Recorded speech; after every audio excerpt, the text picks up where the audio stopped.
Are you ready to delve into the mysteries of North Korea from a unique vantage point? Join NK News and Koryo Tours for the exclusive North Korea from a Distance tour. This isn't just another tour, it's a journey through the pivotal inter-Korean sites, guided by leading experts in DPRK affairs. With North Korea's borders closed for over 4 years, our carefully crafted itinerary offers you a rare glimpse into the region's complex dynamics. Experience an array of border location tours, engage in enlightening briefings, and participate in Q&A sessions that promise deep insights into the realities of North Korea. Plus, seize the chance to cultivate valuable connections within the vibrant North Korea watching community. Whether you're a scholar, a journalist, or simply a curious soul, the North Korea from a Distance tour is your gateway to understanding one of the most enigmatic countries on the globe. Spaces are limited for this unique educational journey. Don't miss your chance to be part of this exceptional experience. Visit NK News or contact Koryo Tours to reserve your spot today.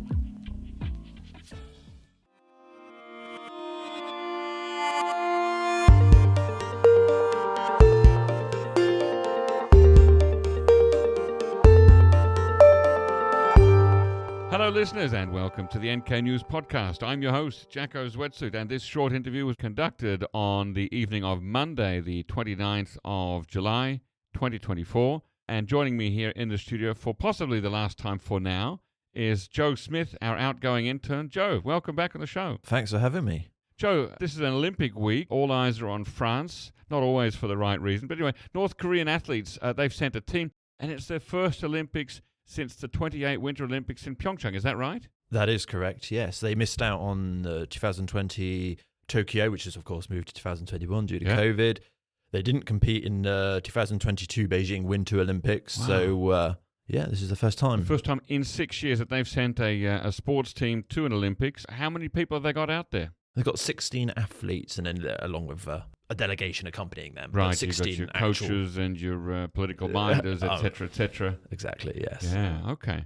What events are they focusing on? Yeah, they're called events, aren't they? Yeah, what Olympic events are they focusing on? The wrestling team is the largest contingent they're taking, but they got boxers, divers. Greco-Roman wrestling, yes, I believe. Yeah, not pro wrestling. That's my favourite sport. Sorry, go back. Yeah, and divers and what else? Boxers, divers, gymnastic, judo, table tennis. They've already won 3 table tennis games already. Really? Yeah. They Saturday they beat Japan in the mixed doubles. Yeah, and then, at the final stage, or is this still ongoing? This was, that was the last 16. They beat Japan, and in the quarterfinals yesterday, they beat a Swedish duo. Okay. And also the women's singles, the North Korean women's singles has beaten her Hong Kong opposition.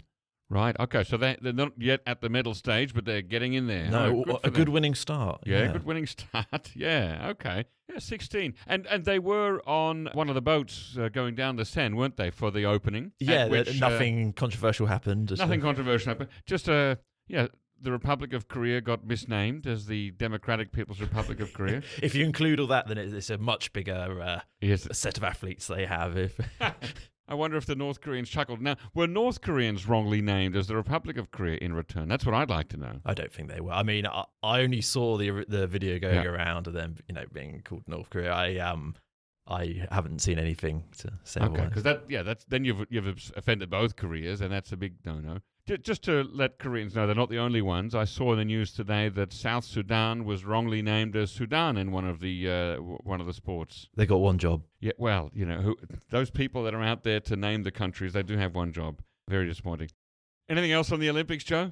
Yeah, well, actually, one thing is the weightlifting. They've got lots of good weightlifters, North Korea. They've won 18 medals in the past, 5 golds. But they weren't able to attend this because in 2022 with the IWF mandatory qualifiers, and North Korea didn't attend those due to the self-imposed border restrictions, which have kept them from attending any Olympics since Pyeongchang. So they're lucky that these 16 athletes have been able to qualify for the events that they're in. Yeah, in some ways. I mean, I don't know all the individual qualifying processes for each sport, but you're right. I'm sure there's a few more that Yeah, I heard from an unofficial source, Joe, this has not been publicised in the news, that the North Koreans arrived at the airport, I guess probably Charles de Gaulle Airport in Paris, to a welcoming party of friendly foreigners, mostly French, but probably some local Koreans as well. Oh, well, I'm glad. Yeah, Surprised but glad. Yeah. You don't want to arrive there and have nobody turn up to wave a hand or something. So that's a good way to start off. Before we move on as well, actually, on the Olympics, it's worth checking out Shreyas. He did a great piece on the Cyber Olympics and the potential for North Korea to conduct cyber operations there. Wait, you mean nefarious cyber operations at the Olympics? Yeah.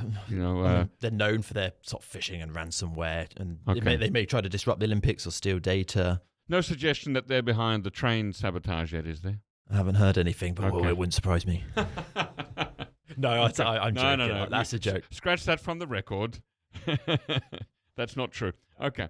All right, moving on to the next story then, Joe. And I've momentarily forgotten what it was, so you're going to have to remind me. U.S. bounty on the... Oh, yeah, that's right. The U.S., I guess the Department of Justice or the FBI or both, put out a bounty on a prominent North Korean hacker, and we've got a story about that on the NK News website this week. Tell us, Joe, more about this hacker. Why is he so desperately sought, and how much money can I gain if I do find him? I'll start with the first question. Okay. $10 million US dollars for I info. could do with that. Yeah, leading to his identification or location. If you know Jacco, then and don't tell the podcast listeners, tell the FBI. Right. And he's wanted for he's wanted because he's believed to have infiltrated US defense contractors, US Air Force bases, NASA, US healthcare providers. So it's quite serious stuff, and he's accused of infecting them with ransomware. That's what's being levied at him. Now, is he supposed to be the leader of some kind of a group, like the leader of Lazarus or WannaCry or something like that?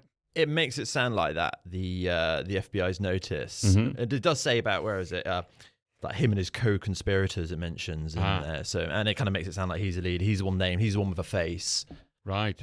Yeah, there is actually a photograph, it's almost a wanted photograph from the old style, isn't it? There is a photograph of the man. I wonder where they got that photograph from. Good question. Yeah. No, we'll leave that one hanging there like a pregnant pause. Okay. Any more info on that one? So if you do know the man, what's his name? His name is Rim Jong-hyuk. Rim Jong-hyuk? Or it could be Jung. Yeah, Rim Jong-hyuk. Okay, so if you see Rim Jong-hyuk, if you know where he is, do tell the FBI or let me know and I'll do it. And I promise I'll split the $10 million with whoever sends the info. Okay. Now, Joe, a poignant moment. You're finishing your internship here. This is true. It's been a full year, hasn't it? Yeah, I originally signed up for 6 months and very lucky to sign an extension for another. Now, you made quite a jump to come into journalism because I think you're originally from a different industry, aren't you? I did used to work as a full-time musician at one point, in the UK. Well, before I came here, in fact. Weddings and toured with various acts. Excellent. Okay. And how have you found it working here? Yeah, it's great. I mean... In a good positive way, I think I was thrown in the deep end, sort of straight away writing articles, contacting experts and things. But I like to think that I sort of thrived in that situation, and I got to write some very interesting articles and work with a great team as well. Most importantly, before I ask about specific articles, is there a type of article that you like, or a type of research, sort of investigative work that you like? That's a difficult one. That is a difficult one because I feel like every time I've tried to do a long analysis piece, it always gets cut in half because I always end up writing 4,000 words and then Brian or Alana, our trusty editors, are like, it's too long and there's too much information. Yeah. However, I've always been fond of the ones where I spot something like Kim Jong Un wearing Gucci glasses, for example, when I wrote that article, and they always get really popular. And I think there is something, especially when I beginning as a journalist, so to speak. There's something rewarding about seeing the views rack up on a particular post, and if you're the first one to report on that as well, and it gets shared and gets rewritten by sort of Yonhap and all the Korea Times, Korea Herald, they all sort of copy it and then credit NK News as well, so that's also quite rewarding. Now, favourite story? Would it be Alan Titchmarsh's jeans? Perfect example, the Alan Titchmarsh's jeans. That went big in the Daily Mail after it went big on NK News. Yeah, crazy one. But yeah, that's a somewhat rewarding one, I think, just because just because of the traction they got. The Kim Jong Un glasses one I really like. I did a really fun one on the analysis when they had the new North Korean song praising Kim Jong Un. I actually forget the name of it. Was it Friendly Father? Friendly Father. I think it was called. Yeah, They did a fun analysis piece on that, talking to this whole sort of range of different experts and TikTokers who were dancing to the video online. So that was just a really interesting, something completely different. And Brian asked me to do it. And at the time I thought like, oh God, I'm not too sure about this one, but it ended up being a really fun and rewarding piece and turned out well, I think. And some of the ones I worked on with Chad as well, where we used some diplomatic sources and we managed to work out that, they'd sent teams back to North Korea. Some of these Western countries, had sent teams back to North Korea to inspection teams to start sort of opening up their embassies and things. And even one of the piece me and Chad did as well on finding out that they hadn't been able to send second inspection teams, or that North Korea had effectively, after initially kind of letting them in, they then kind of sort of shut the door to these countries as well. And that's kind of remained in place since. And it's it's hard to know when it's going to change.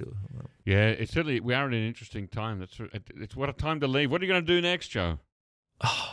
Yeah, well, I plan on continuing journalism, either in Korea or in the UK, but I'm not quite sure yet. The world's my oyster. The world is your oyster, Joe.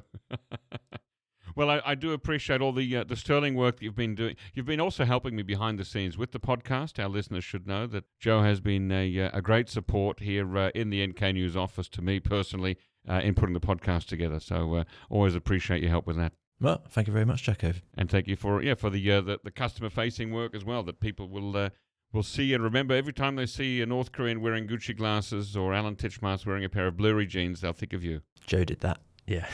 That's right. Must remember to thank him. Yeah. All right. Thanks for coming on the show again, Joe, and all the best. Thank you.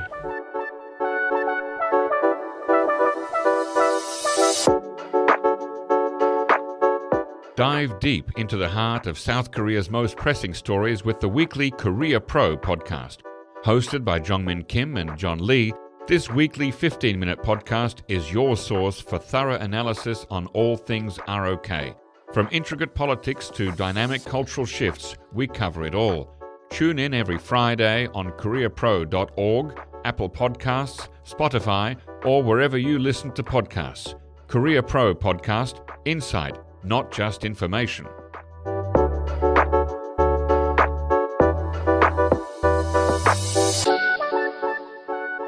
Ladies and gentlemen, that brings us to the end of our podcast episode for today. Our thanks go to Brian Betts and Alana Hill for facilitating this episode, and to our post-recording producer genius Gabby Magnuson, who cuts out all the extraneous noises, awkward silences, bodily functions, and fixes the audio levels. Thank you, and listen again next time.